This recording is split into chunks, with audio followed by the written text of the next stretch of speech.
I was like, no, old lady. She was like 80. Really? Yeah. I was like, you cannot have those Skittles. Those are my Skittles. And then what'd you do? I drop kicked her in the throat. Really? Yeah, just like in the Windpipe D&D, just through. just out the back of her You really throat. just had to act that one out in real life. No, yeah, that was kind of what it was like. Over a bag of Skittles. Over a bag of Skittles. It was the last. I don't think you understand. Volume 1 was premiering that night, so Wednesday night. You gotta have your snacks. You gotta have your snackages. I had Twizzlers and Skittles. Skittles were not my first option. It was the Sweet Tart Chewies. That's what I wanted, but they weren't there. I was very upset, and this old lady was thinking she was gonna walk away with Skittles for Thanksgiving. And she walked for away. her grandkids, and I said absolutely not. She did Stranger walk Things away. is bigger than your grandkids. Okay.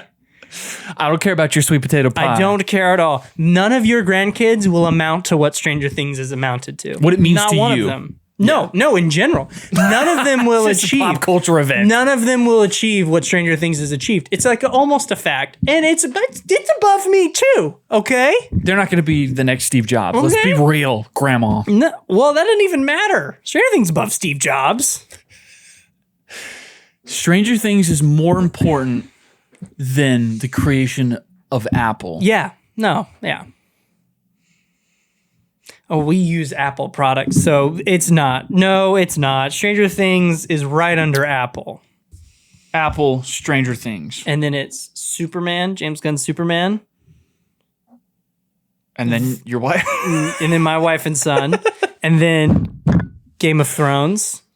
Whoa, there's Yep, such a it's gap. The gap right there. What's between that and Game of Thrones? The Boys? Way down here. The Boys is...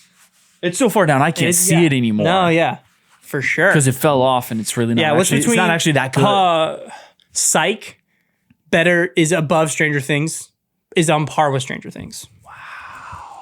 Wow. Psych is a little bit probably a better, but Psych is just Wow. I love Psych, but I don't know if I You've would say seen that. Psych? Oh, I freaking love Have we Psych. had this conversation? I don't know if we have. Holy cow. Oh, I lived for Psych growing Psych up. is my favorite show of all time. Me and my mom used to watch it all the freaking time. I only started watching Psych because Sierra liked it and I had a big crush on her and that was her favorite show. Yeah. So I decided, I'm going to watch this so I can talk to her about it because she'll be interested in what I think as I watch the show. It'll give us a reason to text her essentially. So I started it. You and smooth I devil. friggin' fell in love with it. I thought it was incredible. I was like, there'd be not enough people talk about this show. Welcome back to Parking Lot Takes. That's Brandon. I'm Christian. In season 5, or Stranger Things 5, volume 1 might be over, but the conversation's just getting started. And the wait for the rest of it continues. I don't want to wait.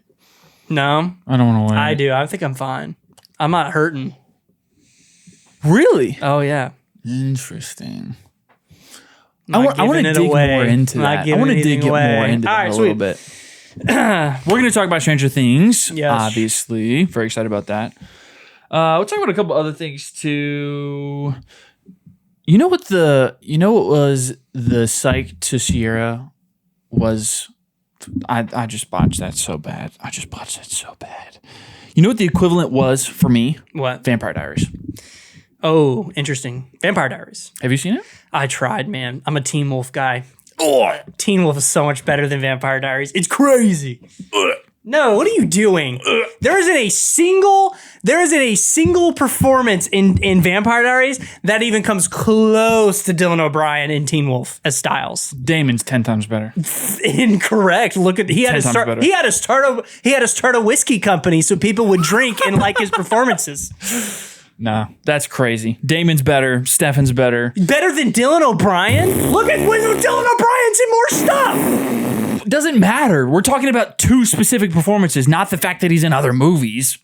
Sorry. You are psycho if you actually think Damon's performance in Vampire Diaries is anywhere You're in the insane. realm You're as insane. Dylan O'Brien's Styles You're in crazy. Teen Wolf. When You're it's insane. dark Styles, when he's taken over, there isn't anything close to... Do you know what Damon's best performance is? I have my feelings turned off. That's his best performance. Christian, I've never seen Teen Wolf. Okay, and I've never seen Vampire Diaries. Oh dang! No, I have. I tried a few seasons of Vampire Diaries. None of them are good people. They watch so much. That's very true. They watch so much crap under the rug. I'm like, I just can't even support this character. Like Damon, I can't believe we redeemed that guy because our introduction to him was like abusing a high school teenager. Yes, very much so. He's preying on people. So like it starts in like, oh, like that guy's a predator. Cool. That's going to be the hot guy throughout the rest of the show. Yeah, but he takes his shirt off and it's all fine. Wolf? No, I didn't. Oh, so that's why I'm just messing with you. Okay. Like, So, but I have not seen Dylan O'Brien's. You don't have any gauge. No, I don't. Okay, you haven't heard. That's why I was laughing. There's people I know who are like, Teen Wolf is terrible. I thought Teen Wolf was awesome. Tyler Posey's is great. Tyler Hoechlin is in it. Oh. I don't know if I knew he was the guy who plays is it Taylor? Or is it Tyler. You're right. Yeah, I think you're right. The guy who plays young Clark Kent in Man of Steel stars in it as well as a character called Liam. He's very cool. He's way later in the show. Yeah. But no, it's like Dylan O'Brien's cutting his teeth, dude. And Tyler. Yeah, I understand what you're talking about. Yeah. Dylan Colton O'Brien Haynes is in it too. Yeah. Yes, Colton Haynes. Arrow. Yeah. From Arrow and from Navarre, where we live. Yeah. Oh my gosh, that's right. He went to high school. We talked about that, yeah. He went to high school here. No, Teen Wolf, Audrey was never really into it, and I just never really watched it. I only watched Vampire Diaries, but I found myself enjoying it a lot more than I thought I would. I felt so brain dead after a certain point in Vampire Diaries. Okay, so you're not wrong for that. We're so off on a trail here. When they introduced... We started to rewatch it, and season 1 is like leagues better than the later seasons of Vampire Diaries. Once the originals got introduced, I fell off. It does get really lore, like too expansive, and they kind of lose the plot. But the first season is like very tight and is really good. Everything with like, I liked Mason, the werewolf plot line. Yes, because I like Teen Wolf, but I thought that plot line was interesting. I liked how they did the werewolf stuff, but I do like the doppelganger. Missed opportunity to bring Vampire Diaries and Teen Wolf together. That's true. That would have been an insane crossover. Was Teen Wolf on CW though? I don't think it was. MTV. Yeah. If it was, I guarantee they would have done that. But I think Vampire Diaries is a book series. Anyways. That's true. You're right. You're right. But Teen Wolf, oh my gosh. I don't know, man. Like I said, we started watching that first season, and in the fall, it just hits, dude. Teen Wolf is like a superhero show, but like they're werewolves. Yeah. I mean, that's how I think about it. I might have to try a couple episodes just to kind of see. So good. Like you enjoy Vampire Diaries because it's campy. Can I give you you know what I mean? Sure. Not because it's great. Can I give you the pitch for season 1, which is basically Tyler Posey's character gets bit one night out in the woods. Yeah. And starts like having a shifting experience. And there's one known guy that they're like, there's one werewolf that they kind of, there's a guy who's obviously a werewolf, and that's Tyler Hoechlin's character. And we kind of the whole time throughout the pilot are led to believe that it's him. And throughout the pilot, he kind of shifts and he's like, you bit me. And it's like a reveal, like, no, I did. Oh. Dang. There's like a werewolf here I don't know about. Only alphas can turn other werewolves in the series. So so it's an alpha that is in the town, and they and kind of that's like the whole show is like a mystery, like who's the alpha, trying to figure out who done it, because there's other stuff going on. That's cool. Yeah. The mystery aspect would intrigue me for sure. I feel like if it's anything like, is it anything like Vampire Diaries in that kind of like campy, kind of like early 2000s, 2010s? 100%, okay. Yeah. Then I feel like if you can enjoy Vampire Diaries or like some of those other types of shows, then like I would probably just have fun just because it's but it's more what I love. It's like a mindless show. Here's what's so much better about Teen Wolf, in my opinion, is that it is Scott.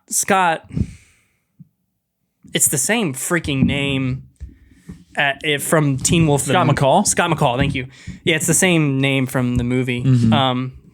But Scott McCall is a good human, like, or person. Like, he is a good person, and the heart of that story is like there are people who try and tear him down, but because of like his standards, I don't want to spoil the show.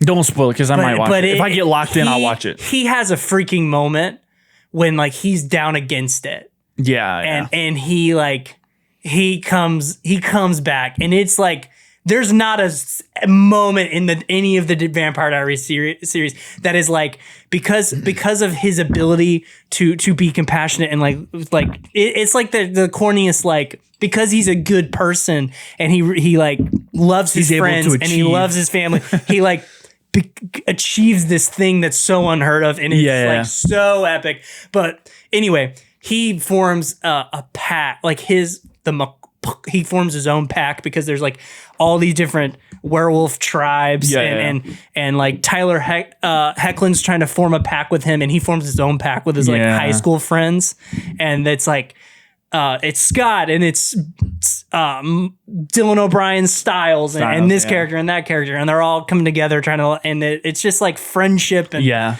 and they're all it's just it's so good. It's campy for sure. I'm not saying it's not, times, but like Scott McCall is a genuine protagonist you can really get behind and really want to, you know what I mean? Yeah. He's the good guy, and there's nobody like that in Vampire Diaries. They're so fast and loose with like, oh, that's all morally gray. Yeah. Like all of them, most of the main characters are very like, obviously because they're vampires, like killing, not killing, eating animals, not like it's all very well. Gray. It's like Stefan, right, goes on a rampage. Yeah, at one point. And it's like because of his love for, what's her name? Elena? Oh, Elena, yeah. Yeah, we're supposed to be okay with it or something? Yeah. I don't know. Yeah, it gets really loose in later seasons as things are happening with like the doppelgangers and stuff, but it's just fun. It's just a show that you can like turn your brain off and just kind of like enjoy. The doppelganger crap. That is such BS. That's so stupid. Some of it I think is cool. Some of it starts to feel really much like they can't come up with anything else, so they're just leaning on this for like all of these people. Like when it's first introduced, it's like, oh, that's a really cool idea. And then it's like you get a doppelganger and you get a doppelganger. Like everybody has doppelgangers, and it becomes way less interesting. And they spend so much time on it that it's like, all right, I get it. Let's do something else. Teen Wolf. There are seasons of Teen Wolf that are not good. Okay. Yes. Yeah. But I think they scale it pretty well because it starts with hunters. So like hunters. Yeah. Hunters hunting werewolves, and then you have the alpha big bad. Mm-hmm. And then season 2 is more hunter side plot, but then another like supernatural antagonist is kind of a side plot that kind of weaves its way into the hunter side plot. Yeah. And then season 3 is a like it's not really a spoiler, an alpha pack antagonist. Yeah. So a pack of just alpha werewolves. And they're doing, out messing around and doing stuff. Yeah. And then season 4 gets Teen Wolf, freaking balls. They have testicles. Dude, they off people. They really? Yeah, they kill no people. One's safe. No. Oh, that's good. I give a lot of points to a show that can do that. Yeah. Like, that's a lot of respect. No, yeah, they kill people. And they don't bring them back. It's that show. I'm assuming. Hang on. They rebooted. They did a movie. No. Teen Wolf had like a reboot movie that was atrocious, by the way. And they resurrected them. But like for a happy ending thing. Because that death carries through the entire series. And it leaves a character kind of unable to move on. So it was like that person's happy ending in a way. That's how they. So it's like it's cheap, but I'm okay with it because I feel like this person totally deserves it. Yes, yeah. That's funny. Those shows are always going to bring people back. They can't go 3 seasons without bringing somebody back. No, they do the whole show and don't do it. Dang. And then they bring them back in the movie. Teen Wolf is like 6 seasons, I think. 6 seasons, yeah. So this is just the picture I've always seen. Hold on. I'm like, nah, not for me. I mean, I don't even think that's an actual scene in this series. It may not be, unless it's from like I think that's just a poster. And yeah, it could be. There's a friggin' sweet plot with they're like alchemist antagonists. The movie that came out did it come out in 2022? Yeah. Bro, that's not that long ago. I know. That's I didn't know that it was that recent. I mean, I guess now. It's awful. Like, it's so bad. Anyway. Is Dylan O'Brien in it? No. Well, don't spoil anything about that, but that's funny. But huge tangent there. There's a really cool, there's like a bunch of supernatural doctors who are taking people and making them supernatural creatures like artificially. Mm-hmm. Yeah. And I thought that was like really cool. Gotcha. So they try to play around with more than just. There's a lot of interesting, and then they do the what's the thing from The Witcher 3, The Wild Hunt? That's a plot line. Oh, that's pretty. I think that's an all right plot line. Yeah. And then there's a plot line where they bring the hunter plot back. Oh my gosh, that's so good. But they crank through 6 seasons of Teen Wolf. So there's a character who is a antagonist, and then they become a protagonist.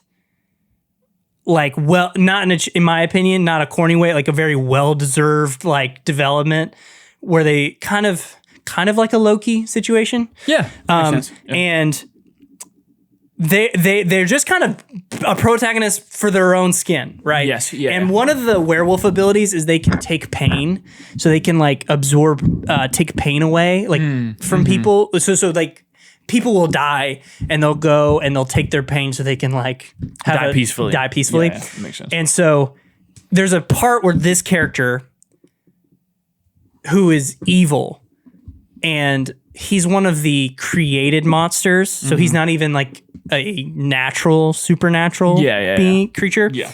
He tries to take their pain and someone's pain in earlier when they're hurt, and he's like, you have to give a crap about me and like care to take pain. You can't just do it. And it was like kind of this jab. So then someone gets killed who is an antagonist. And it's like a very brutal kill, and it's like he comes and takes their pain. They die. Like, it's a very like full. I mean, it was a great. Yeah, it's just great. Great use of that ability to like emotionally character driven. Like, this is a guy who's like bad person, and he is. It was very. Yeah, it was done very well, and that's a standout moment from that show for me. Wow, this is an episode about Stranger Things. Big Teen Wolf, my guilty pleasure show. Absolutely. That's funny. How about I I freaking love Teen Wolf. That's funny. Did you have a good Thanksgiving? Yeah, it's okay. It was okay. I have a gripe with Thanksgiving. A gripe? This is not something. Wait, what? This is not something that happened in my Thanksgiving, but it's like a standard I'm setting. Okay. From now on, I will just be attending where there is good food. If you want me to come to your Thanksgiving, your food needs to be good. Yeah. There are too many people who just cook out of obligation who don't know what they're doing. Ooh. This is not something I experienced, by the way. It's just a take. Be very clear. This year. Yeah, it's just a take I'm giving now because this matters to me. It does matter. Because people cook food and it's not good. Just bland. And it's like, why? I was like 8. You realized what is wrong with you mentally where you made this knowing 16 people were going to eat it, put it on their plate, and you were proud of this? You were okay making it? You're trying it like, I would not. I would be like, all right, well, we're buying Wagyu. Like, I'm making sure everybody likes my dish. Yeah. Why is that not the standard? It's going to be the best season Everyone thing I've should love your food. That's true. If your food sucks, what are you doing? Just attend. Man, I can't believe you've had an experience. Like, I'm trying to think of like a Thanksgiving where I haven't had like. So I have complained about this to my mother before, that I do not really like the food, Thanksgiving food. I enjoy the family stuff. Okay. I just don't. I think the food is so whatever. And I think people are like, oh, Thanksgiving food, oh, Thanksgiving leftovers. I think the food is just whatever. Everyone. I feel like it's not been done right. Only 1% of people make turkey correctly. Okay. Turkey is not supposed to be dry. I'm sorry. True. Did I shatter anyone else's? Because that was shattered for me. I had a juicy, flavorful, really well done, very well cooked turkey. I said, wow, everyone who's made me turkey has screwed it up. Wow. All of you don't know how to cook a turkey. Wow. That's like my entire 20 years of my life. Wow. So I'm just saying, don't cook a turkey if you can't cook a turkey. Okay? Season your dang turkey, okay? I mean, if it needs, make it juicy. If it needs to be bring your own steak, then say it, please. I'll bring it and make it myself. I will happily bring it so I can enjoy my food. That's so funny. Anyway, sorry, I've complained about this to my mom, and she's like, the point is that it's food. Like, people did turkey because it was cheap and it fed a lot of people. I don't remember the Pilgrims saying that to the Indians. I don't remember them saying that to the Native Americans. We brought you a turkey because it was cheap. That's not what Thanksgiving's about. It's about sharing and bringing the people together. Best of both worlds. It's about sharing culture, maybe. I don't know. I'm making this up as I go. No, I think you're right. I think you're cooking why the here. frick are we like settling for the frozen section at Publix? Frozen green beans. Yeah, what in the world? How is this a celebration of my life pre-made experience? stuffing? Goodness gracious. I might be I'm misunderstanding the meaning of Thanksgiving, and I'm being selfish. I know. But wouldn't Thanksgiving, ask yourself this, wouldn't Thanksgiving be a little bit better if everyone brought a dish that was an 8 out of 10 and up? I think you're right, but I've had good experiences though. I don't know if I have this taste. What is that stupid jelly thing? You know what I'm talking about? Cranberry sauce? That crap. Okay, that is crap. I'll give you that. That crap. Every year, someone brings it. Why? Enjoy. What is it? What is this? I don't even know. What is this? You muddled it with your feet and put it in a bowl? If you eat it one day out of the year and that's Thanksgiving, is it really that good? Don't bring it. That's fair. Don't. No. Well, but some people like they want to make it special, like it's a special thing. For example, sweet potato casserole. Ever had that? Have you had sweet potato casserole before? Yeah. Okay. That's a daily thing for me. You eat it all the time? Oh yeah, my grandma makes it year round. Okay, so I typically only have it at Thanksgiving. I would eat it all year round, but it's like a special thing that I feel like people just kind of like, you know what? But that's an 8 out of 10 dish and up, Brandon. No, that's like a 10 out of 10 Okay. dish, if it's done right. What did I just say? 8 out of 10 and up. Okay. I'm just saying. You said it's an 8 out of 10 dish. I said it's an 8 out of 10 and up, though. That's what I said. What is sweet potato casserole? Huh? What is sweet potato casserole? Oh, it's a 10 out of 10. Okay, good. I was just saying, because I said don't bring it if it's not an 8 out of 10 and up. That was the markers we just gave. You're right. I'm with you. That's an 8 out of 10 and up. Yeah, bring that. I feel like someone hurt you in your past. No, it's just you like... must have had some really bland food. Yeah, it's just not caring. I get it. Like, I've definitely had some bland turkeys at times. And been kind of like, But overall, I feel like it's been a good experience every year. Okay, so like my Sierra grandfather made a bunch of Filipino food. Fantastic. This is Probably what this is driving flavorful. from. Like, why can't us Americans just season our food? Look at this. I got you. The Filipino Hawaiian guy made Filipino Hawaiian food for Thanksgiving. How refreshing. He didn't feel the need to go make a turkey. Bringing cultures together, like you said. He made friggin' chicken adobo, and it was like... bomb. It just really knocked friggin' your awesome. socks off. That's what's driving. I wasn't hurt. I was shown the light this year. That is, it should be, American Thanksgiving should be the best of us. Okay? It should be your best foot forward, and green bean casserole is not your best foot forward, and I will die by that point. That's funny. That is very true. Who thought... Okay. So you think it should be more of like a Just like not Thanksgiving style food, just like the best food all brought together. So some people do that. Like I know people who do like seafood Thanksgiving and they do steak for Thanksgiving, like they do, and it's not just like the traditional dishes. Oh, I see what you're saying now. I'm getting it. Like you bring like your steak, right? Yep. And people get to enjoy that. And somebody brings tempura chicken adobo, fried asparagus, an amazing, asparagus, lobster and like wontons, all of it together. And it's a smorgasbord of just best food, not just Thanksgiving traditional food. So you just want like a really good potluck for Thanksgiving. Facts. I'm not opposed to that idea. Potlucks, some people do that for Christmas, like that's Christmas true. Eve dinners. That is true. Potlucks are falling this like 4th of July. Yeah. But someone's got to bring freaking exactly.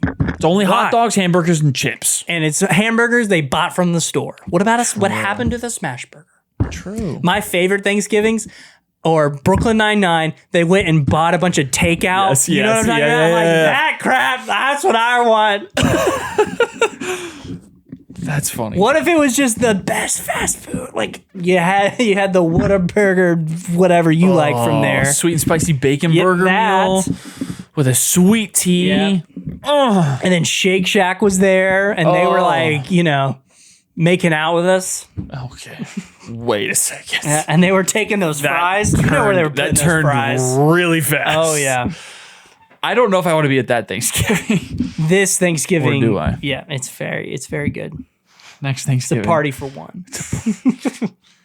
Jeez. Have you ever heard of... Never mind.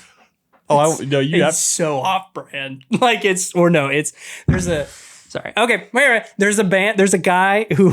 He makes like funny comedy songs. He's called Ninja Sex Party, and he's a very good musician. And one of his, have you've probably heard Danny Don't You Know? Yeah, that guy. Yes. Danny Don't You Know? Yeah. And Finn Wolfhard is younger him in the music. Connects to Stranger Things. See, I connected it. He has a song called Orgy for One. And it's like the premise is like I invited a bunch of people over for orgy. But no one showed up, so it's just me. Yeah, exactly. And like lines from it are like, tugging so hard, you think I was a drum. Let's get this party started. It's an orgy for one. That's wild. And it's really funny. That is funny. It's like off-color Weird Al Yankovic, basically. Yeah. Well, he's a little off, but... We're going to play the song right now. I'm just kidding. I think he's so funny, great connection to Stranger Things. That's insane. Yep. Should we talk about Stranger Things? Probably. And then you want to talk about Zootopia afterwards? Yeah. Let's get into what we're here for. Yep. As I look up Ninja Sex Party right now. Yeah, Dan, I'm so shocked. Yes, I know. I'm shocked you knew what Danny Don't You Know was, but you like I just heard it, so I don't think I ever connected to like who it was. That's funny. He played on Fallon. Really? Yeah. He was like a featured band on Yeah. Fallon. Yeah, I've just seen him. He's hilarious. Orgy for one. That is hilarious. Orgy for one. It's really funny. Audrey's gonna be very curious about your search history. Ninja Sex Party Orgy for One. I'll just tell her go watch the episode. I swear. I swear. It's funny. It's like how to vector a image for designing PLT clothing. Ninja Sex Party Orgy for One. Orgy for One. Brandon, why the switch up so fast in one night? Finn Wolfhard in that music video shreds the guitar. He has a guitar solo and he shreds it. That's hilarious. Speaking of Finn Wolfhard. Yep. All right. Stranger Things season 5. Woo! So you watched it last night. So almost a week late. Did it get spoiled for you? No, it didn't. I avoided social media pretty much at all costs. I watched it. I barely looked at sat social down, media. 7 o'clock, started this freaking show. No breaks, watched it all the way through. Went up, laid down in my bed, opened my phone, spoilers. Boom, boom, boom. Dang. Just like that. So I was like, people were telling me they might wait. I was like, no, you just watch it because there's no way you're gonna avoid spoilers. But Yeah. I don't know. But yeah, the only thing I saw was, and I had no context, so it wasn't a spoiler at the time. Do you need a spoiler warning? I need right a now? It's no, I don't think so. It's just it's Will's face in a very specific scene. You know what I'm talking about? I saw just the face with no context, and so I was like, I don't know what that means, but that's the only thing I really saw. So I didn't get a spoiler for me. My family just like. My family, like my grandparents came in and we didn't really want to watch it while they were there because we're spending time with family and everything. And then we get to Saturday when I'm like, we can finally watch this. And I realize that they're still on their first watch through in season 3. And I'm like, so you guys aren't even caught up. They're like, no. So I'm like, well, then why have we been talking all week about watching Stranger Things on Saturday? We're not going to watch a season and a half before we get to season 5. And they're like, yeah. Like, okay. So yeah, I'm super late to it, but we cranked through all of it yesterday.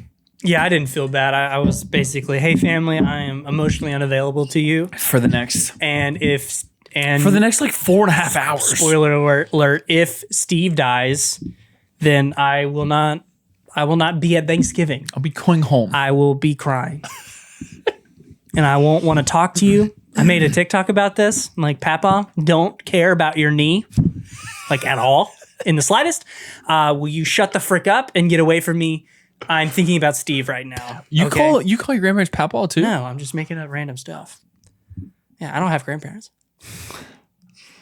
Okay. I thought we were gonna connect there because I call mine Papa. Oh wow, what a stupid name. Yeah, you and Audrey both think that. Really? Yes. Papaw's a sick name. She was like, Papa? Papaw? Mamaw? What's her dad's grandfather name? Oma and Opa. Oh yeah, that's Dutch. so much They're better. Dutch though, so that's why. There's cultural reasons for that. Who cares about culture? Thanksgiving wipes it all away with cranberry casserole. Culture goes out the window. Get your Dutch dishes out of here. Just American. Yeah, we want dry turkey. Bland, dry American turkey. Yeah, That's what unseasoned we mashed want. potatoes. That's what we're about. Yeah, it's grandma and grandpa and then Oma and Opa. Yeah, I was like, that's cool. You're cultural. I had lumpia. That's what's up. That's what Thanksgiving's all about. You know what lumpia is? No. Oh, wow. It's like, we'll get it. Really bad disease or something? We'll get it sometime. It's really cool. It's very good. Anyway. Yeah. Stranger Things. Yeah, I don't care about your knee, Grandpa. Steve is dead. You know? I don't care that you broke your elbow. I don't care that this is great Granny's maybe last Thanksgiving. This is definitely the end of Stranger Things. So like maybe last and definitely last. Definitely trumps maybe, right? I might see her again next year. But I definitely won't get another season of Stranger Things next year. That's good. Your point's valid. Again, goes back to my earlier point. This is bigger than you. It just is. It just is. Yeah. Wow. I would regret it for the rest We need to have of a my conversation life. off camera about your priorities. Maybe. I think Sierra should be a part of that conversation. Oh, she absolutely was. Yeah. Well, yeah. No, I think there was a little bit of.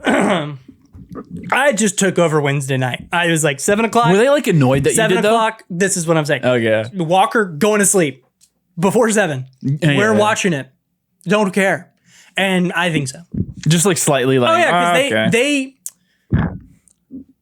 I don't know that they felt like they could watch. They don't care enough to like. Well, they don't like care like about spoilers or anything. But I think they were like, well, we're not even people who hadn't seen it. I felt like maybe we thought, oh, I can't really be a part of it because I haven't seen it. So why would I be here? Even though they could have just sat, you know, and hung out. But I gotcha. No, I was like, lights are off. Everyone's shutting up. Shut the frick up. Sierra likes to be on her phone. She sat away from me. She sat across the room from me. Can't have that light in my face. No. Can't even be seeing that. Get away. Tway with you. Toy with you. Tway with it. Your wife. Yeah. Get over there. You harlot. Wench. Trying to distract me with your phone screen. Phone screen. Blinding me from my Steve. From Steve. All right. Steve is season 5. Let's get on topic here. Steve is yummalicious. Yeah. What was your favorite dish at Thanksgiving? Sweet potato casserole. Yeah, that's fair. Yeah, it was so good. Yeah. All right. It was so good. Yes. All right. Well, you shut everybody down and watched it. Yeah. What the frick do you think about it? I wasn't prepared for that question. We're going to talk about it here. We're going to talk about it here. Wow. Overall thoughts. And then we'll get into spoilers. Okay. That's how we do this, We won't Christian. score it. Have you done this before? We're podcasters. We're not podcasters. We're barely qualifying as a podcaster. That's fair. We are barely meeting the requirements. Wow, let me get my energy back up because I just took myself way down. Way to depress us the frick out. We're barely qualifying. Okay, here we go. Stranger Things, Season 5, Volume 1. Say it one more time. Stranger Things, Season 5, Volume 1. Yeah. It felt like an orgy for one. I'm just kidding. Okay, I'm sorry. It was just you watching It was friggin' great. It was just you. It's Brandon.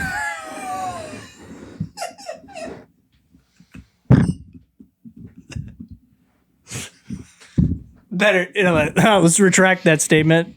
Cut it out. Cut it out. Cut it out. Orgy for 2. Wedding night. There we go. That's a little We better. fixed it. That's great. It's PC. It's Christian PC Christian now. PC. Yep. Yes. All right. How much of this does your mom watch? Because I don't think you would have done that if your mom actually watched this. I don't think she does. Okay, yeah, I'm just making sure. okay. Yeah.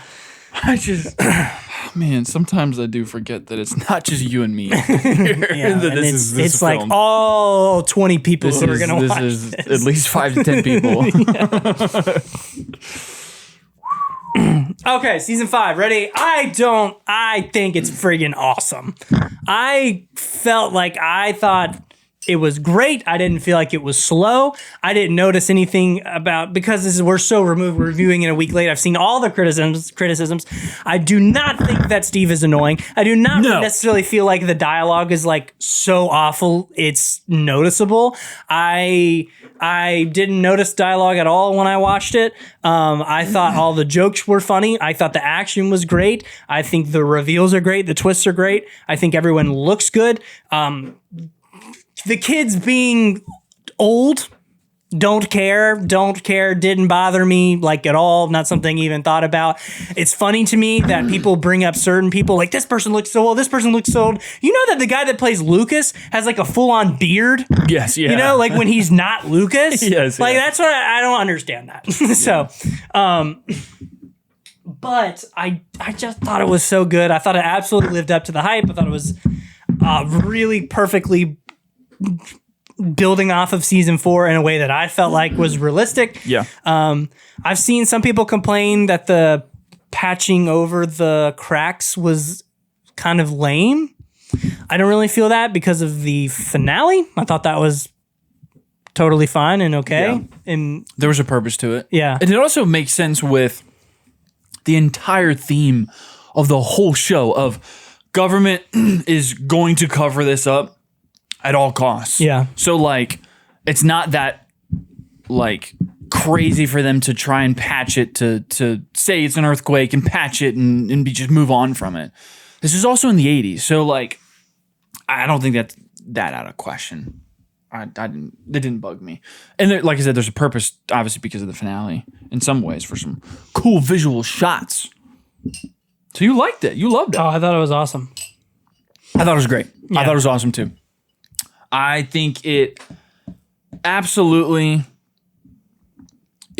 even though it took so long to make this season, the moment you step back into episode 1, you're thrust back in, you get the feeling, you get all the warm and fuzzies inside, and it's kind of like the last 3-4 years just melt away. And I love that. It's worth the wait, worth living up to the hype.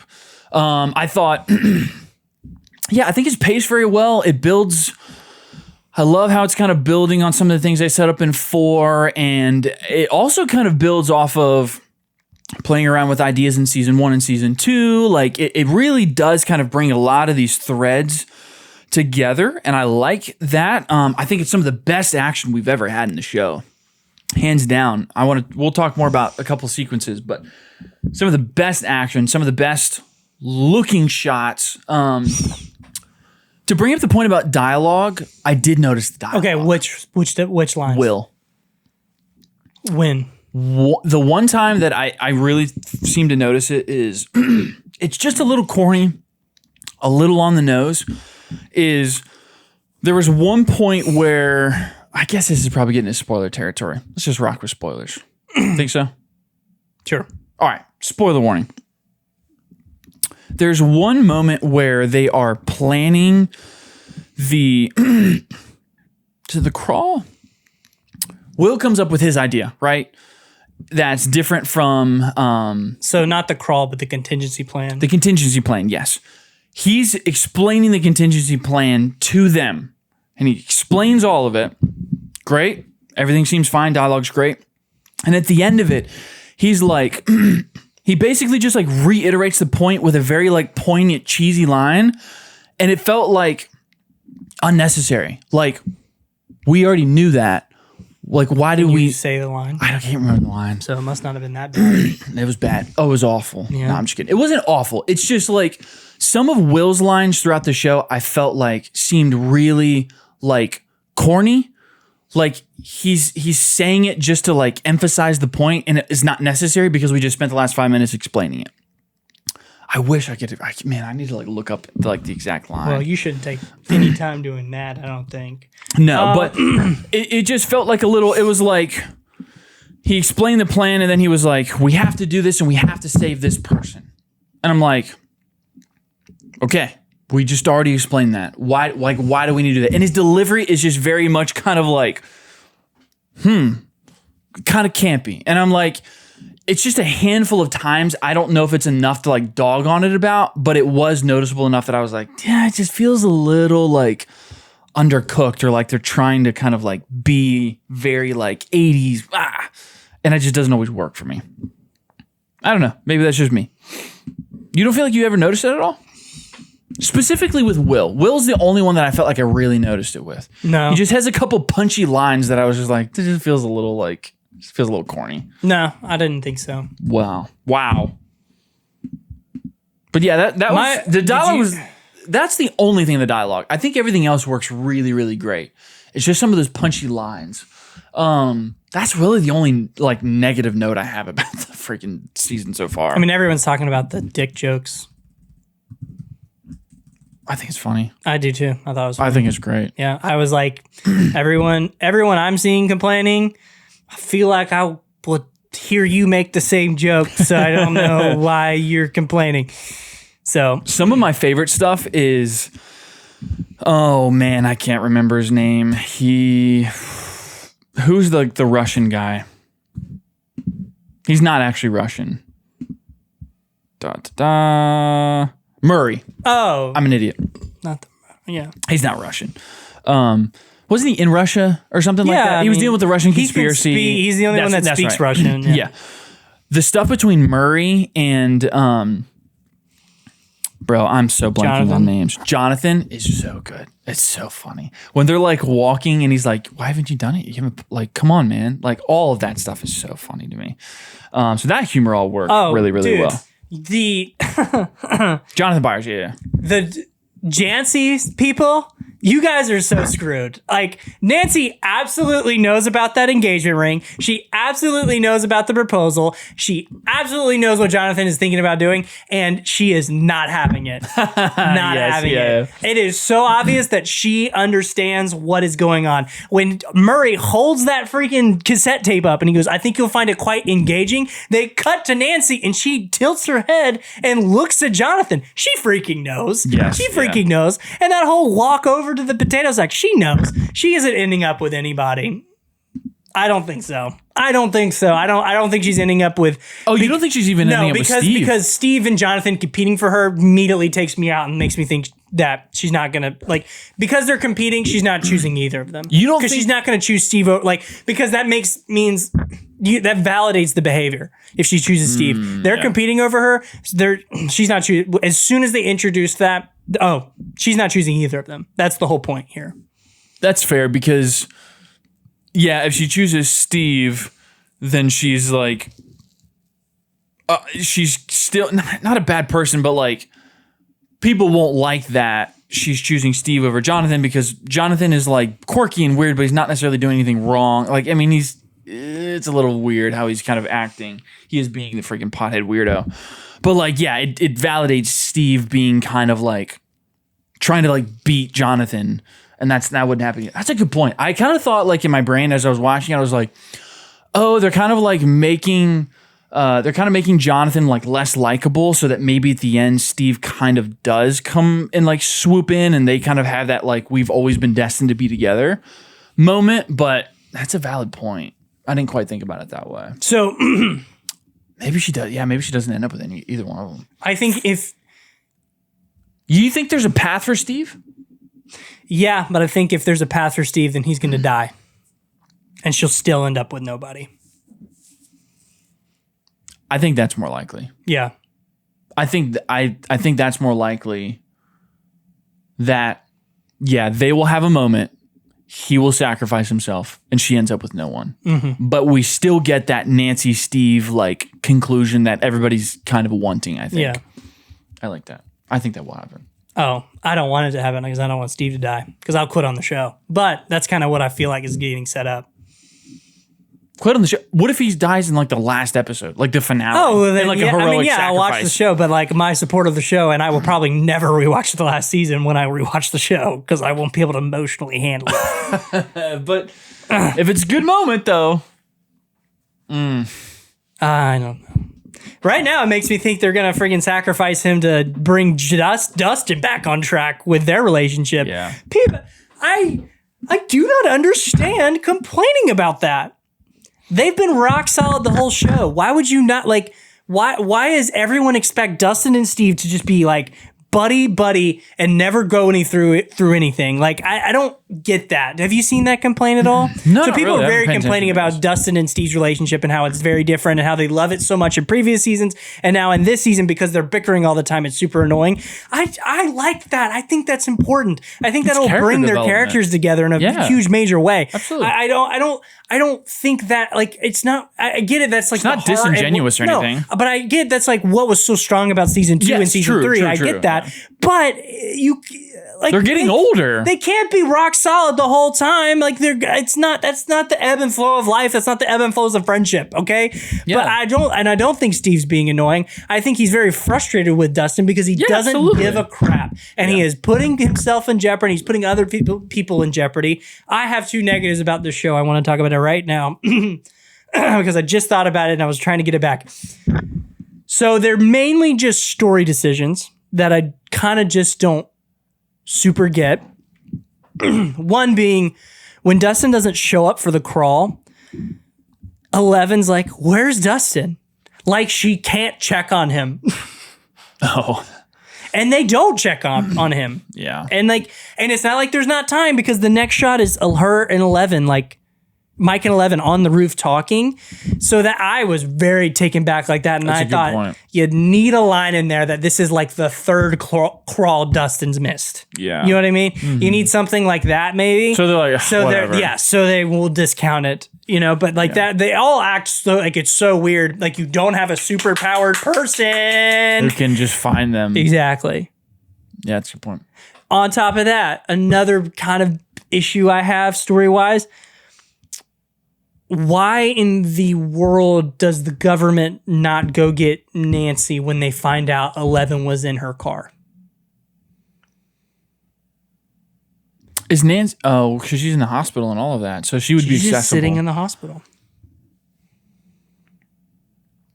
I guess it's more they're probably just focused on 11, right?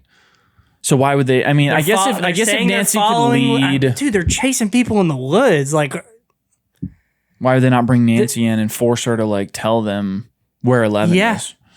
That's a good point. Because she's just chilling in the They hospital. just don't. No, it's not that they don't even. They just don't care. We've had leads before. Well, here's a person who knows where the person you are looking for is, and you know where they are. Yeah. They're at the hospital. Where mom and dad are. Yeah. So I think, my opinion is I thought that kind of was a little bit of a missed opportunity to add another line of stress here and thread it into the story where you have the government looking for Nancy and Mike, and that kind of solves itself in the final. True. Yeah. Yeah, because then you would have them go to the hospital and you have Mike and Nancy. I'm just envisioning kind of the government showing up at the hospital and then that kind of pushing Nancy and Mike like, we need to talk to mom now. Yeah. And then they go sneak in and they go find out about Mr. What's-It. And then they kind of have to like operate. And then it's fine because then Nancy's in the upside down and Mike is caught. Yeah.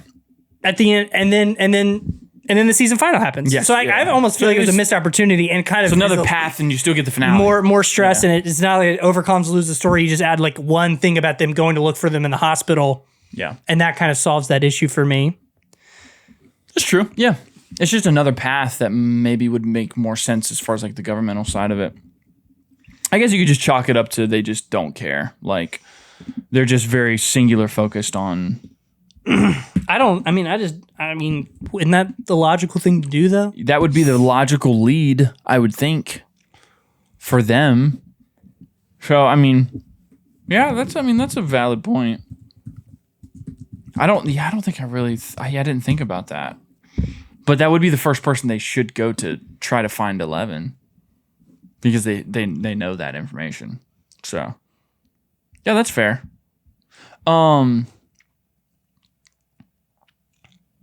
Okay, couple things. Can we talk about Vecna? Yeah. These aren't necessarily issues.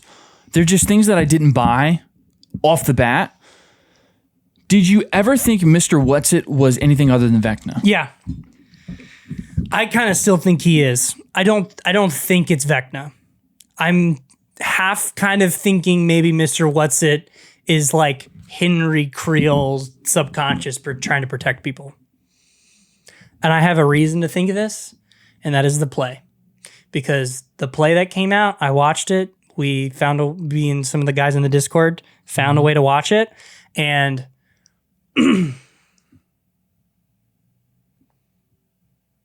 it makes me think that is most likely there might be a version of Henry that, yeah. Mentally, there's some subconscious, like... I don't... Play. Really? There's a thing there. So I have complaints about the whole play thing, because the play absolutely should have came out next year. That should have been something that was backfilling this season. Mm-hmm. And it should have, because if this season can stand on its own without the play, then the play could release next year and backfill all of this stuff for us. And you wouldn't have people who know certain twists and know things that for certain and are confirmed in this seasons are going to be twists that they reveal in the play. Whoa. Hey, you need to calm the freak down. That to me is annoying. Is so frustrating. That is, yeah. Yeah, if there's that's overlap, all crazy. Of the stuff in the prison where Max and Holly are, I know what all of that is. Ah, dang. Oh, that sucks. That's rough. Yeah, they should not have done that. No, it should have come out next year. I don't know why they would do that. It's just bad. Like it. I almost wonder if they feel like they were gonna like really force people to go see the play doing this. But I feel like if you end season 5 on a banger and then you drop a play that explains some of the stuff we get glimpses of, people will go see it. Absolutely, yeah.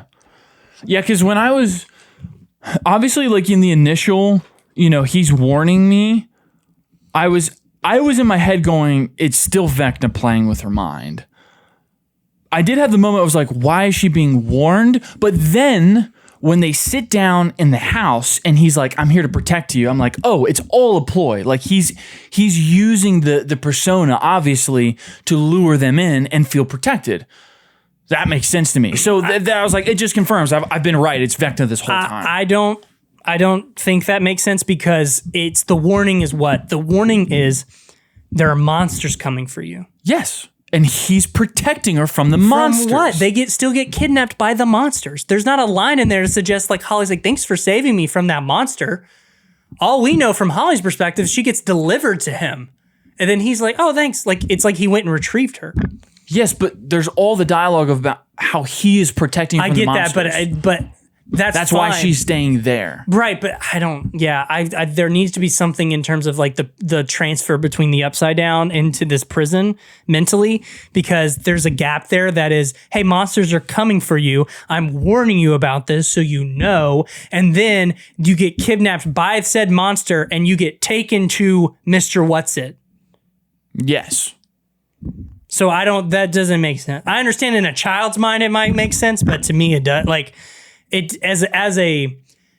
why would you pitch it like that? Like, why would you even set it up like that if it wasn't the opposite? If it wasn't a genuine warning? So my thought is like Vecna's genuinely kidnapping him, and there's this like innocent part of Henry that knows he can't do anything, but thinks like, well, if they're gonna be here, then at least I can like give them this sense of peace in their minds. That's almost what I think is happening. Maybe. I mean, I guess I just thought it was more for like compliance, like pitch them the lie that way that they're more compliant and they're not trying to escape. You know what I mean? Because then you've got the whole plot line with Max and everything. So it's like, why he's trying to stop that. But that's the orderly. Like, like the Max sees the orderly, I don't. Yeah. There's a reason it's different. I feel like there's something to Mr. What's-It. There's a reason they treat him like just think Mr. What's-It's the lure. I think there's a reason story-wise, there's a reason Mike comes to the conclusion that he was trying to protect Holly. That is important because that is a specific story decision that they made to tell the story like that and then abandon it a few scenes later. It has purpose. It absolutely has to. Otherwise, they would just suspect him from the beginning as having nefarious intentions. You don't think so? Story-wise, no. I mean, the idea of protecting her, I do think is important because I mean, obviously, when we were watching it, I was like, oh, that's really interesting. Because I thought he was a good guy. Protecting? If it's Vecna, why would he be protecting? But then when you get the scenes in the house where he's like, I'm protecting you from the monsters, it just confirmed in my brain, oh, that's all the ploy. That's all the lure. He's just trying to lure these kids in through these visions and it not be a terrifying... He doesn't have to do that. Well, he does in a way, like, if they're going to just, like, why does he have to lure... They get taken by force. Anyways. Yeah, I mean, you're right. It doesn't really matter. If they're It's not like they're leaving their house in a weapons situation and then going somewhere, which would make more sense. They're being forcibly taken. They're getting warned, then they're getting forcibly taken. I just think, like, there's a gap there. There's some sort of gap. There's something that's not adding up. You think they're going to fill that gap of why Mr. What's-It is being the way he is. Yeah. Like the part that he plays in it. I mean, I guess if it is an alter ego, or not alter ego, but if it's a part of his subconscious that is still good or trying to give them some semblance of peace, that makes sense. You're right. If they explain it that way, I'll be like, oh, yeah, okay, that makes sense.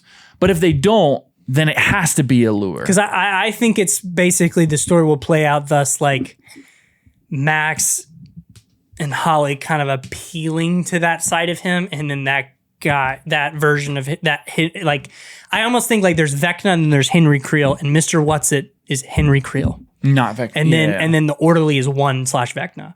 Well, if it plays out that way, then that's a great explanation. If it plays out that it's just a lure, then do you feel like that's not a good writing? Like the writing doesn't really follow through? I could understand, like, I get it. I could accept either. I just don't think it's obvious that that's what's going on, because like, you have to explain to me why Holly would just be okay with being kidnapped by a monster and then she gets delivered to Henry and then that's fine. Mm-hmm. Why does she not ask questions about that? Yeah.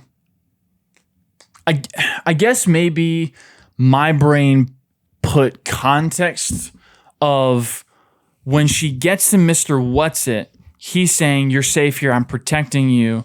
There's something between the kidnapping and when she enters Mr. What's-It that's saying like, they tried to and I saved you. But I'm like I said, I'll admit maybe I'm adding in just like that kind of context because we don't actually see it happen. Like that he's saying like, hey, you went through this terrifying, the monster tried to kidnap you, but I saved you and you're safe here. So I kind of added that in. But I feel like they would have showed that. That's what I'm saying. That's what I'm saying. I'm admitting. I kind of added that in there. I kind of just assumed that. So if there's a gap there that they're going to fill later, then I added context like out of turn probably. But if it does end up just being a lure, then the context I added is probably just right. It just is going to depend on how they play it out. I think there's more to that twist because I don't think it's enough of a twist that it's Vecna. Yeah. Like I thought that was obvious. I mean, yeah, that's interesting. And people are complaining that it's obvious, and I'm like, I think there's more to that. That's cooler. That's cooler because I'm on the side of I was like, oh, it's obvious. So if they do flip it, and I get to that point, for someone like me, I'm going to be like, oh, that's cool because I thought it was this way, and it's actually not. So, I mean, that's cool. If you can look at it that way. I just think that they didn't fill in those moments enough. Like, I get it, they're kids. Yeah. But why not put them in a hallucination by the time they get kidnapped? Yeah. True. Maybe, yeah. Maybe that's just something they're going to continue to play with. And right now it seems obvious, but it's not. Maybe that's cool. I just think you would let that play out a little bit differently if you really want them to stay in the house. If it plays out, it's just a lure and it's not like a separate, Yeah. Do you think you won't like it? I'll be fine with it. Just fine. Yeah. I'll be fine with it. That's whatever. I just think there is more. I think there's more to it because I think there's like gaps in it. Yes. Yeah. And the play. Yeah. The play. Do you want me to tell you? I really don't. I want to just experience it. I'm afraid if the play spoils too much, like... I mean, you told me enough that kind of like, obviously I can kind of put 2 and 2 together as far as that's concerned. But like, if it's going to be close to the play, no, don't tell me anymore. I want to experience it. If there's a twist out there that I just don't know about. How do you think the power structure works?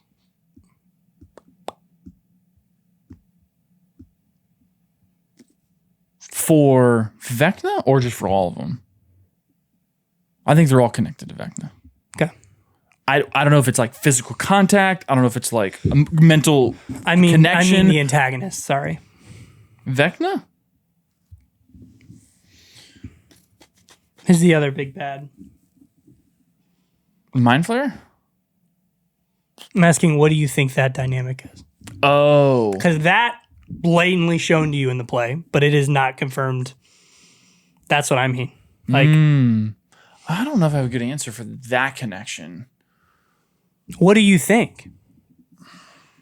I know I've said here before, I really wanted the Mind Flayer to still be the big bad because I thought the Mind Flayer was very cool. Yeah. I guess I kind of started to assume that the Mind Flayer was just like a projection or creation or something that Vecna controlled. Okay. That's just kind of what I've just started to assume. Because they've put Vecna as kind of like the focal big bad, I didn't assume any more beyond like what we know about the Mind Flayer. Like I kind of just thought, oh, it's just another puppet and pawn and kind of in Vecna's plan. That's as far as I went with that thought, to be honest. That connection, yeah, that's just, I mean, that's all I would think.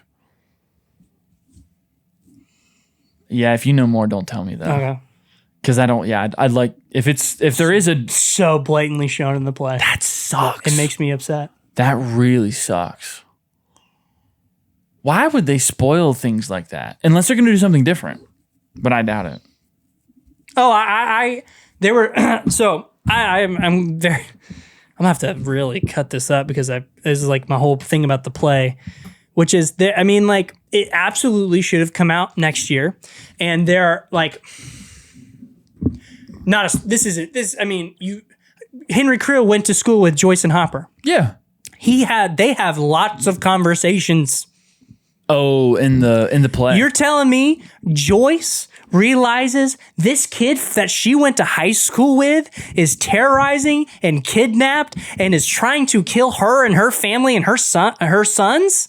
Mm-hmm. And she doesn't say anything to him when she finally sees him in the ending of the finale. Ooh. I think the play was a bad move. Dang, it's hurting the Netflix show. I think now I have a theory that maybe, and this could be interesting, that when Joyce and Hopper went and retrieved Will in season 1 from the Upside Down, they encountered Vecna and he wiped their minds and allowed them to take Will as a spy, playing out the events of season 2. If that happens, we're cool. Vibing. Absolutely. We're vibing. That works. But if that is not a thing, I one of the things I said when we watched the play in to the people I watched it with, I said they need to acknowledge this in the first 4 episodes if they remember. And they don't. And they do not. Now, I'll say in the beginning, I was very convinced because I didn't know that we were going to run into Vecna, but like Joyce and Hopper are calling him Henry almost the entire time. Yeah. That was fine. I was like, that is fine acknowledgement for me until they see him. Mm-hmm. Like, if we don't see Vecna in this volume, that makes sense. They're calling him Henry. That's a sign of familiarity. Yes, they would call him Vecna or whatever. No one knows him as Henry. No. Nobody. Mm-hmm. Right? Well, I mean, I guess they know he's Henry, but why would Hopper and Joyce call him Henry? No one would. No one used that name. Mike says Vecna all the time. They all say Vecna. They all would say Vecna 1. Elle would say 1. Mm-hmm. Oh, no. Yeah, no. He has a different name as an orderly, so no, she doesn't know his name when in season 4. Yeah. Mm-hmm. Yeah. I don't know. Why would they not? Why would they not give her dialogue then in this format where they could do that? Dang. There are signs of familiarity there. The Henry thing, like calling him Henry. That's a choice they made specifically. And I don't know. Maybe there will be dialogue later, but why? That was your chance because of all the freaking chaos that was ensuing. Yeah, I don't know about the play. Don't spoil it. I want to see how it plays out, and then I'll watch the play and see how it kind of differs there. The other point with Vecna, did you ever believe that the government had him? No, not for a second. I didn't 1 second. No. And I'm like, I couldn't figure out if the Duffer brothers wanted us to think that, like genuinely, or if we were supposed to assume it's not him. Because I didn't for 1 second think it was. Mm-hmm. It was like it didn't even add up. No. Like, how is he able to control all these things if he's under their suppression? Like, that doesn't make sense. Now, the thing I didn't quite remember and I didn't put 2 and 2 together is like I was trying to think of like what other powered beings and who it ends up being makes sense. But I didn't for 1 second think it was Vecna. I was like, this doesn't make any sense. When she said kryptonite, I was like, 8, cool. I didn't wasn't think even that, a reveal. And I think that's because I didn't end up doing a full watch through before this. I think if I had, I probably would have put 2 and 2 together, but I didn't. The cringiest things for me was watching people react to that Callie reveal. Yes. And I'm like, guys, come on, guys. What do you mean? I mean, I thought I clocked that so early. Yeah. Well, I mean, my reaction to it was not, I mean, you could ask Archer, it was not like, oh my God. It was like, oh, that makes sense. Oh, yeah. That's all it was for me. I was like, oh, that's cool. I like it. Did you think anyone was at stake? Like were you worried about anyone dying throughout the 4 episodes? There was a split moment that I thought maybe Hopper would actually. That is so stupid. The only reason why is because not for like story's sake, I thought the Duffer Brothers might try to do something to really like have like a viral punch. That's the only reason I thought Hopper might eat it. Is they need something in this volume 1 that really just like pushes it home for people to like generate buzz and want to watch it. And I was like, Hopper dying would be a huge, huge death to go viral for volume 1. That's the only reason I thought. But I didn't think story-wise he was going to. Me and you didn't suspect that we didn't think Vecna was in there for a second, so I knew he wasn't going to die there. That's a good point. I was like, I don't know. I know Vecna's not behind that door, but like, is he going to go in there and sacrifice himself? And then they're going to realize, oh shoot, it's not Vecna. That would be crazy. That would have been atrocious. It would be crazy. So bad. But tell me it wouldn't be viral. Yeah, but it would have been awful. Died for nothing? Awful. Well, it would have been like a die for nothing moment, but it would have been like a crazy Fuel L moment. No. Like, I won't let him die in vain. You know what I'm saying? They've shown us this suicide vest now, so that's definitely getting used. I just want to put that out there. 1,000% getting used. That is getting used. Maybe Hopper's using it. Maybe Callie uses it. Maybe somebody else uses it. I don't know. But they've teased it. They're gonna, guys, this is how storytelling works. It's going to get used. So that might be how Hopper dies. Gun is a real thing. Yeah, that might be how Hopper dies. But to your point, I just knew he wasn't going to die in that moment. Like 100%. I thought when they showed the suicide vest, I thought that's getting used. So maybe there's another sacrifice that's happening outside of this. That maybe that's in some other way, but it's not happening as they're presenting it. Yes, no way. Yeah. I'll describe it this way. I was like 95% sure he wasn't going to die. And I just had that one moment where I was like, are they going to do this? Is this actually going to happen right now? Because like this would be insane if they do. And then I was like, nah, I don't think it's going to happen. There was just that one moment. I was like, are they going to go for a ballsy choice? And I'm very glad they didn't. I would not have been happy if they did that, but I was like, maybe they do it for the kicks and giggles, for the viral clips that were going to happen. Nobody else I really thought was at stake. At no point I was nervous like even about Joyce, dying. like I was like, I don't think she's going to die right now because there's going to be another moment between Will and Joyce before she bites it, if she does. So I was like, that's not going to happen. I'm trying to think of other like moments that I thought maybe. Nah, that's really it. I don't think anybody else was at stake per se. What do you think about the Wheelers not biting it? Maybe hot take. I kind of. It's not a hot take. I think they probably should have died. Yeah. I think they should have. Yeah, I mean, you need it for the died. Mr. What's It, but. Yeah, I just think it. Maybe this is just like my personal preference. I talked about this with Wicked for Good, but like I really respect when I really respect when a writer kills a fairly important character, at least, or a character that's important to the main protagonist, and really let the audience sit with that and let that drive the story forward and the motivations. So for the Wheelers dying, I think it would have driven home more of that rage, more of that, we've got to find Vecna and Nancy and Mike. It does give us that Mr. What's It moment, and I do like that, and I think it's important.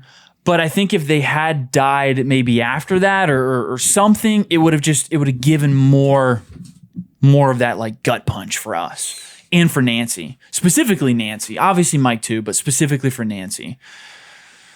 I don't know. I think they probably should have died. I don't know. I just respect when they do that. Yeah. I just think it really. A good death can really drive home a character's motivations. And sometimes when they pull the punch, I'm like, See, it just makes me think they're not going to kill anybody. I will say I did, going into watching the first episode, I did think somebody was going to bite it in this first volume. And the fact that nobody has is making me lean more towards the fact that I don't know if anybody is. I think, for me, that's coming from the press tour. Mm-hmm. The amount of people, the amount of times the cast are alluding to it makes me feel like it's not happening in the way you think. Like they're not saying, they're trying to people are dying. They're like, it's brutal. It's so hard. There won't be a dry eye. And that makes us all think someone's going to die. But it may not mean that. It may just mean good emotional moments. Right. I don't think, like, when people do that, it makes me kind of feel like You're trying to build up Yeah. like this. You're trying to subvert expectations. That's what you're doing. It's the Mark Ruffalo Infinity War thing, man, where he's like, oh, everybody's like gonna die. And nobody died. Yeah. None of the people they did. Yeah, kind of. But he knew exactly what he was doing there. Yeah. Yeah, I don't know. Like, in my brain, I do kind of feel like maybe there's going to be some kind of sacrifice by someone, but I don't know. It's just... Sure, I think so. But I don't know who think it's going to be, though. Multiple people are going to die. Maybe Steve and Jonathan. That'd be crazy. Holy cow. Poor Nancy. People Poor freaking Nancy. Are ripping Will apart for his haircut. Nobody's talking about Jonathan's haircut. Jonathan's haircut is abysmal. Atrocious. Will's doesn't look that bad. No, it doesn't. It's really not that bad of a bowl cut, It's guys. a funny joke, but it's not bad. It's like a comb over from being a Bieber cut, so we could just chill. It's really not that bad. Okay, Jonathan's looks like he made out with a edger. Okay, like he like it looks awful. It looks so bad. Yeah, it does look really rough. It looks like a wig. Yeah, it does. It's really bad because he's got like the bangs. Like, what are we doing, dude? Like, Will's is not bad. You taper that, it's a normal haircut. Yeah, it's almost a normal haircut. Absolutely, they're far worse in this show than Will's. Jonathan looks like he's auditioning to be in the Beatles movie. He might be, which he did. I know that for a fact. That's crazy connection there. Is Jonathan? You know how I know that? Wow. Because of our friend who lived with the cast. Yeah. Joe Keery and the guy who plays Jonathan, can't remember his name, both auditioned for the Beatles movie. Oh, wow. That's cool. But neither one of them got it. No, Joseph Quinn came in and snatched that up. Oh, man. Joseph Quinn's hot right now. That's why. He's just hot. Anyway. What do you think of the Home Alone stuff?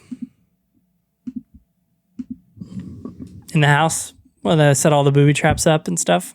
Oh, I liked it. Yeah, it was great. It's fun. It's fun. And like, it's so great. How freaking... I'm sorry. I just... How I thought the coolest thing, underrated visual, is the Demogorgon ripping the gates open.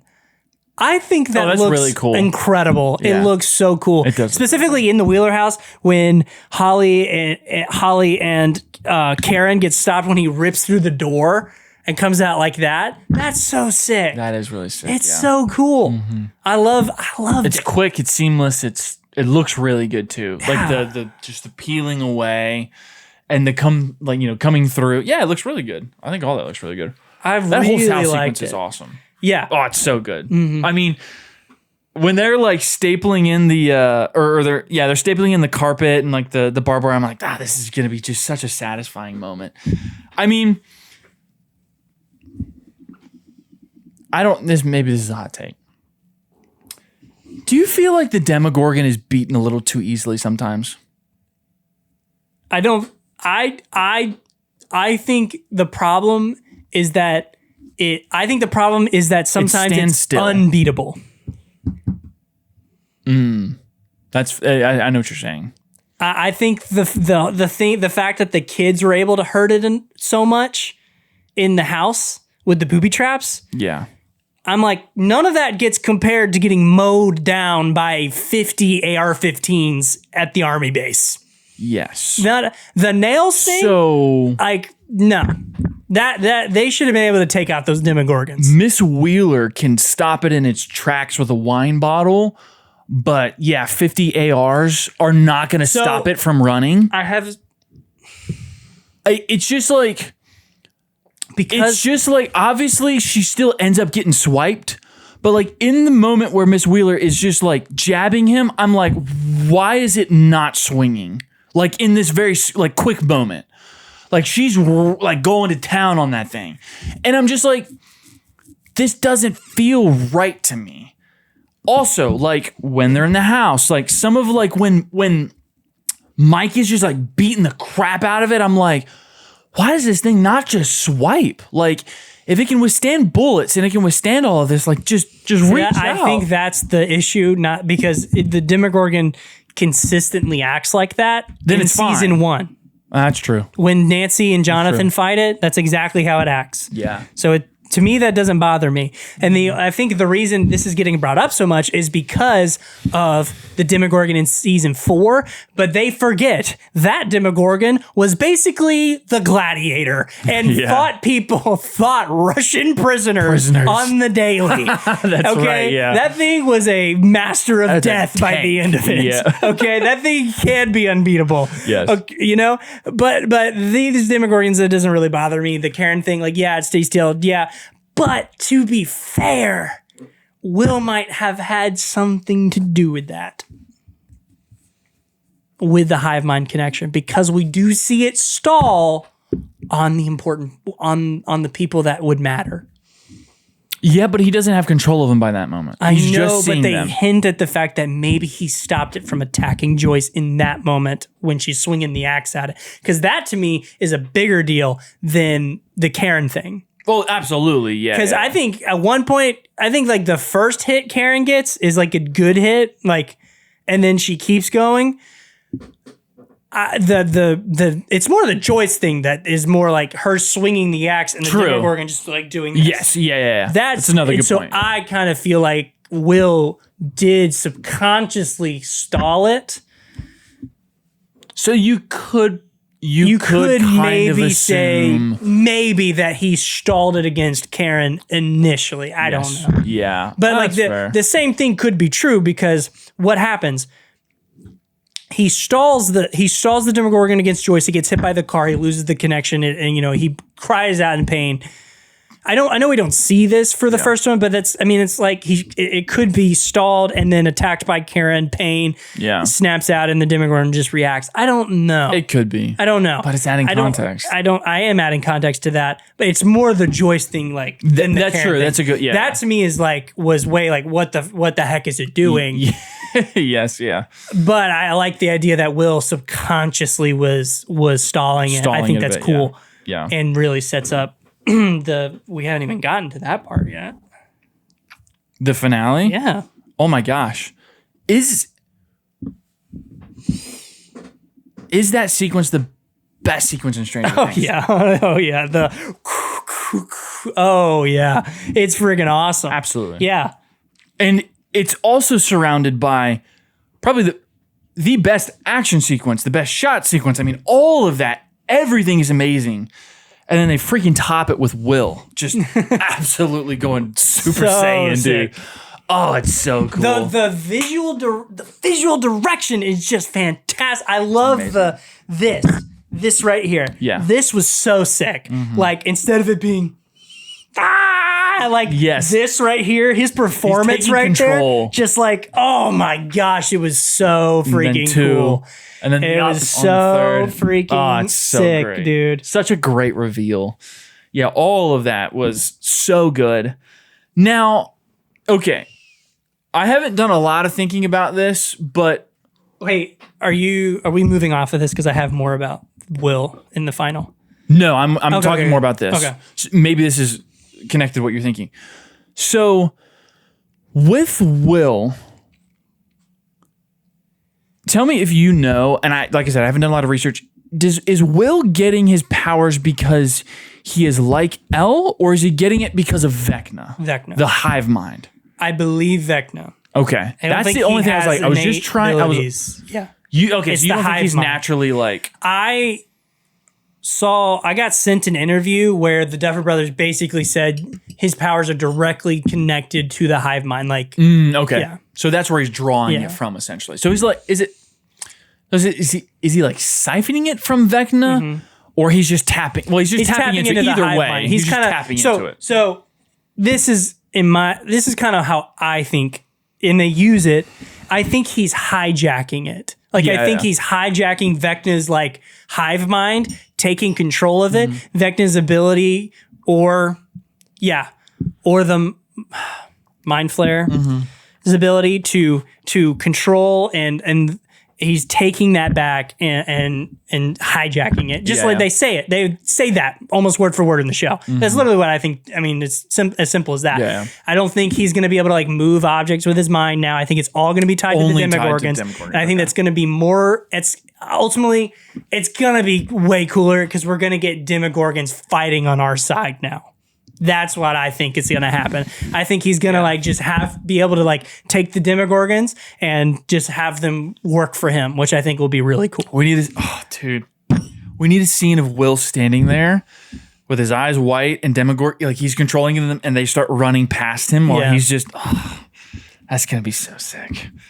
Yeah. I that's kind of what I assumed, but I just wanted to be sure they weren't like playing with the idea of like any kind of innate abilities, but obviously they're playing with the whole plot point of him tapping into hive mind and all of that. So I assume that's what it was. I just wanted to reiterate one of the greatest moments in Stranger Things. Vecna grabbing Will, telling him, "You are easy to break. You are weak. You are weak and you are like not a threat. I'm not even going to kill you right now.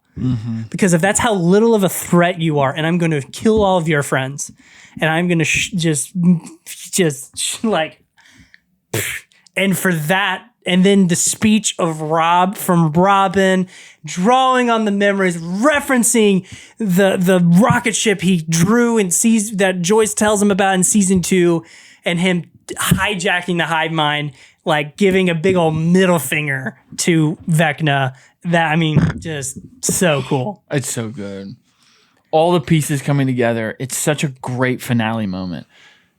That's why when I first said, like, I'm very, like, it is the perfect climax for this part to get me really, really excited for the next part. So I can't wait for the next part. So that's I'm like, dude, this is such a trilogy. I'm like, this is first perfectly concluded this like first Stranger Things movie trilogy. Yes, yeah. Like season 4, 5 is a trilogy. That's how I'm looking at it. And this is movie 1. I think it's perfect. I think like ended off on such a good note, and then we'll have movie 2 and movie 3. Like I really liked it, and I'm like, guys, I'm excited. I love it. I'm pumped, but I'm in a way just happy it's not all over. And that there's more, and it's getting drawn out a little bit. You're very satisfied with what we just got. Oh yeah, I think that's it's not like, oh, I didn't get enough. Yeah. It's like, this is great. I'm okay. When I get the next part, I'll be excited. Yeah. I see what you're saying. Yeah, that's fair. I did want to say, Will might not be able to convert Mike to being gay, but sure darn it, he's about to convert me. Holy cow. Dude, he was a good-looking fella in that scene. Yes, he was. Getting all sweaty and just... I'm like watching him do this, and I'm like, no.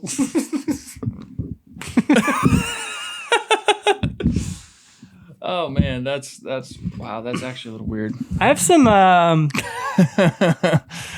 You didn't find Steve annoying? Like people are saying? No, I don't. No. I did not find Steve annoying. Yeah. I felt like... Is it the main point that he's being annoying with Jonathan or with both? With Dustin? Just both of them? No. It fully makes sense. To your point earlier, it fully makes sense how he's being with Dustin because he has shown how much he actually cares about Dustin. Dustin's being kind of standoffish and weird. So of course he's going to get pissed at him. Like, what friends don't? You know what I mean? Like if you're going to change up how you're being and you care enough about that person, you're going to just call him out and be that way. So like them bickering is completely fine. How Jonathan is acting towards Nancy, like, I don't know, like Steve shouldn't be maybe like in the best world, Steve shouldn't be like trying to like one up Jonathan. But when he calls out Jonathan, he's 1000% right. Like, I get the whole like, you know, all you're thinking about is giving Nancy flowers. Why aren't you? You're supposed to love and care about her. So like, why aren't you thinking about that? Like, why aren't you trying to get to her and protect her and make sure she's okay? Like, so when he calls out Jonathan, I'm like, that's not annoying. He's just kind of being valid right now. So I never found Steve annoying. I found it very much within his character. Yeah, this is a great way to put it because my take on is Steve being annoying with the Jonathan Nancy dynamic. I think Steve is just being himself and being the way he has been the entire show. Absolutely, he's just and right. Jonathan is self-conscious about it now because of Nancy's uncertainty that he is creating this competition because I believe in season 4 Steve would be the guy to be like, sounds like a job for Steve Harrington to climb up that thing. Absolutely. Why the frick wouldn't he? Steve Harrington friggin' went down into a Russian lab for fun. I mean, come on. Steve, who decides to also go up? Jonathan. Yeah. You're like, no, I'll do it. Yeah. It's fine. It's like he's creating the competition. The most out of character thing was Jonathan doing that. Yes. That was out of character. And that's a poignant moment. Like they point that out, like it's him not, doing that. It's not like Steve's competing for Nancy. I think Jonathan is trying to prove his value against Steve because Steve is just being himself. Yes, absolutely. Jonathan is just self-conscious. Like I think Steve is pursuing Nancy. Let's get something straight. Yes, but Steve was going to volunteer to go up there regardless. Yes. Nancy's always been that guy. Nancy's definitely on his mind. Like he's clearly thinking a lot about her. He's trying to like pick up where Jonathan is not really coming through. That's why I say like maybe he like in a good world, like you shouldn't really do that. Like you should leave it. But he's also just trying to be the good guy. I think he's just Nancy, being himself. He cares about her. And I don't think he can get around that. The most they got close to that was the flowers thing, but the water tower thing, like. Yeah, is completely and then that kind of gets disproven. And later on, when Steve openly like disagrees with Nancy on the crawl thing, and Jonathan's like, "No, do you not remember what Vecna showed me or showed her?" And he's like, "Yeah, I know, but like, let's think practically here, guys. If he was trying to simp her, he would just agree with her. True. If he was trying to be a simp and just trying to like win her over, he would just agree with her. They're plain and flat. No, he is being his character. He's being himself." And that is just who that character is. That's why the freaking world loves him. Exactly. Like that's I don't know why they find it annoying. Because I think there's like I think it's the Jonathan the Do they want Jancy people who find it annoying.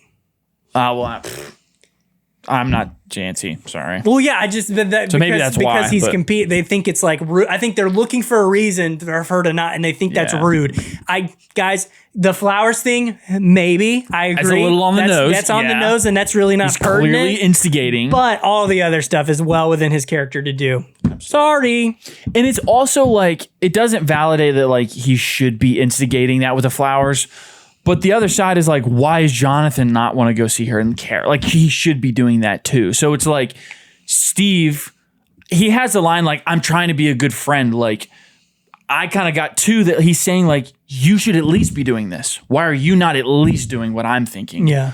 Like if you love her, you should be thinking the same way I am. So it's within his character still. Jancy, guys, they have never worked. The entire show they have been bickering. They have been fighting the entire series. Steve even freaking says it. Yeah. If you thought about this, she would be happy because she's the miserable one in this relationship. I think he's just saying truth and people don't like it. I'm sorry. I don't think I kind of don't think she's ending up with anybody. So how as soon as they did a competition thing and they like made Nancy feel like they were competing for her, she's not ending up with either of them. Yeah, and like my thought right there was, well, unless Jonathan like gives her up, but I don't think they're going to do that. I think if he's like the engagement ring is a thing is an attempt to box out Steve 100%. Yeah, that's not genuine. No, that's an attempt to box Steve out to get him to stop.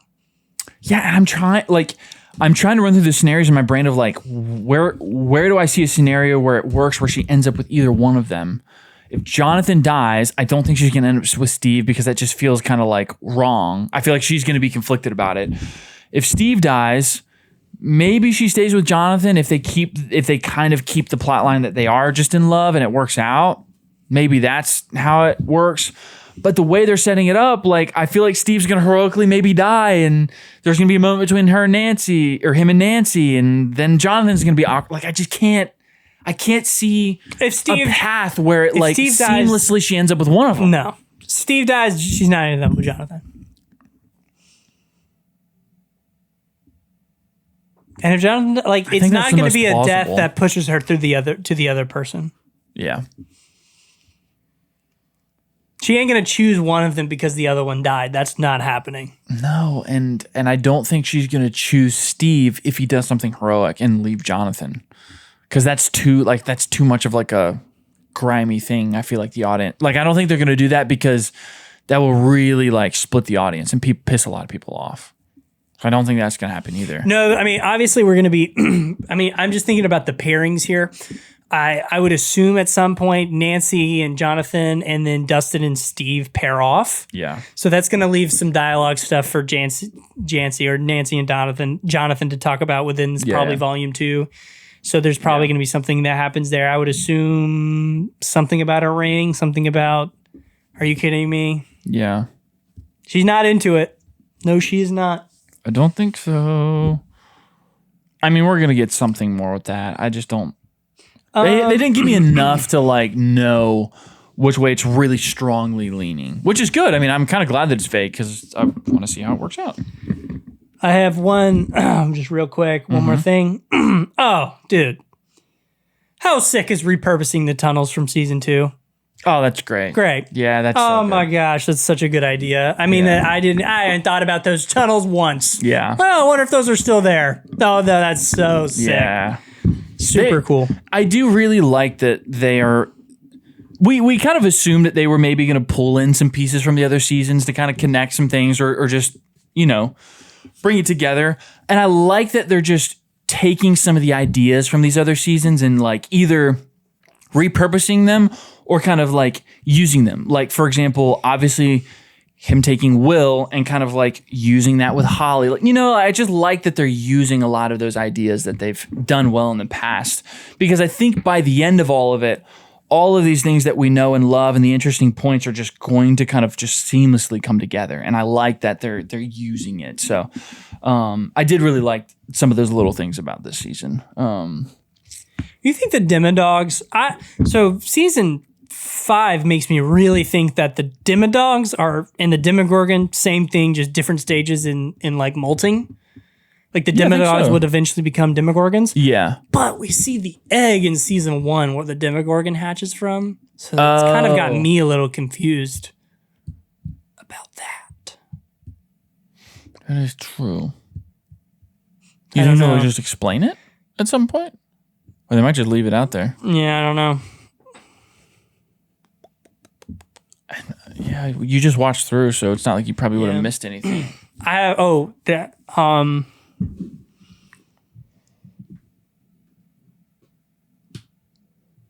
There's something with having 11. Like, there's something with that. So I almost think about the Mind Flare as this has been done before. Let me think of an example. Almost like a Darth Sidious Anakin situation where he has the potential, like maybe the one to the Mind Flare is like Sidious and Anakin, and he sees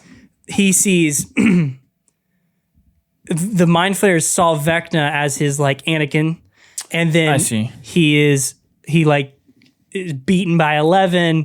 He X, Y, and Z, and now he's using Vecna to pursue 11 for like something. So I think he had Become the new Vecna. maybe, or he's something. There's some original plan that the Mind Flayer potentially had with Henry that got ruined because 11 beat him. And now they're after 11. Or they've been after 11 from the beginning. Which is true. There's something with 11 and there's context from the play I could give you of why I think that, but there's something there. There's more. There's still a very larger overarching thing that we just don't know. Yeah. There's like some importance in the relationship between The Mind Flayer. 11 to all of this. Oh, they tell you where the kids come from. The power sets. Power sets, yeah. Yeah. Yeah, I hadn't thought enough about the Mind Flayer playing into any of this.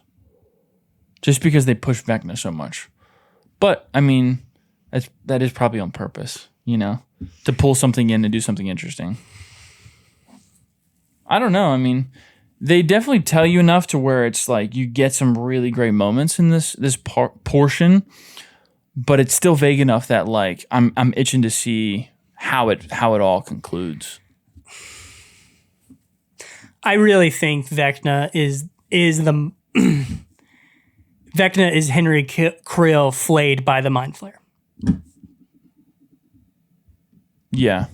And then there's Henry that's protecting Holly. Yeah.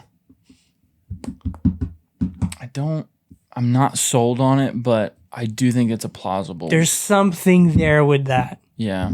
I think it's a very plausible thing. They do spend a lot of time saying like protecting her, warning her. They say it a lot. So you might be right there.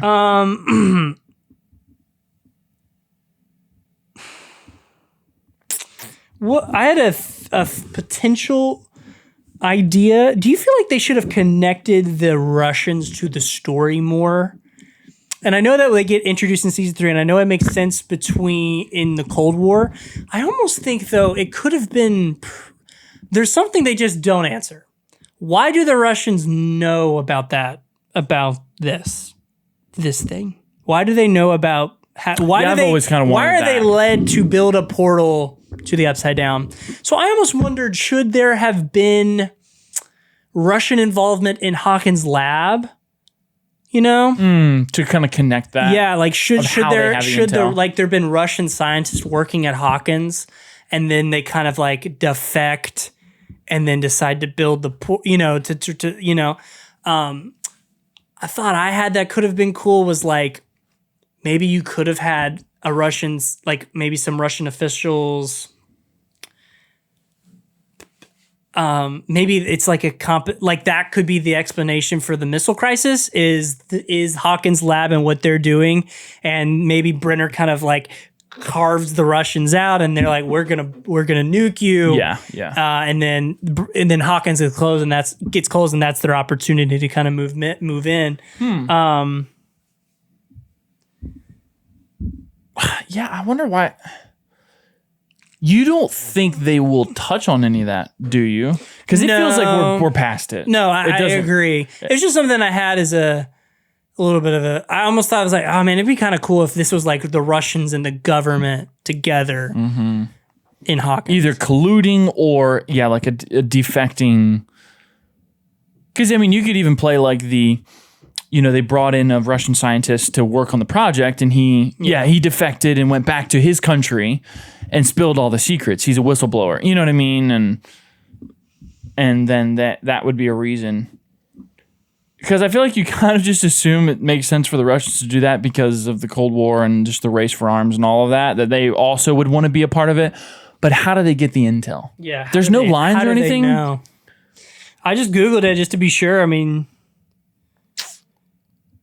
I don't remember anything. Yeah, there's no, like, how do they know? I mean, probably the assumption is there was some sort of Russian scientist involvement at Hawkins at some point that, put them on to all of it. Yeah. Yeah, it has to be. But again, I mean, I do like when there's some vagueness and you can kind of let your mind play. But in some of those things, it's like, why leave it? Why leave it that open? It actually... Yeah, this is very vague. It does... Just says they discovered it. It does... And that would support... some things they set up in the play for Brenner's motivations. Because in the show, they kind of just play it like, yeah, Brenner's doing it for a strategic advantage in the Cold War. Like, he wants Levin to spy on these people. Like, that's the kind of the goal with all of this. Yeah. Having Brenner get involved with Russian scientists would make a lot of sense. In the play, he is after so much more than a strategic advantage in the war. That's so interesting. The play, why does the play take such a not diversion, but why does it? It's too important. It's too hard to see. Like, I'm assuming at some point they're gonna give us They're gonna put it on Netflix, Yeah. a cut version of it. Something But like that. why would that not come out before season 5 so everyone If it can adds a watch lot it? of context like that feels really weighty. Dang.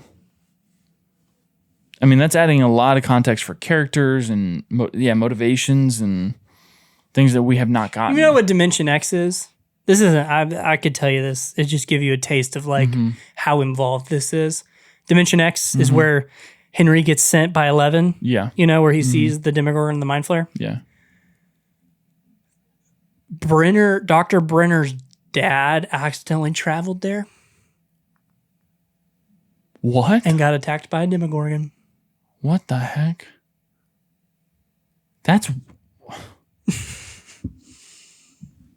wild to add that into the play.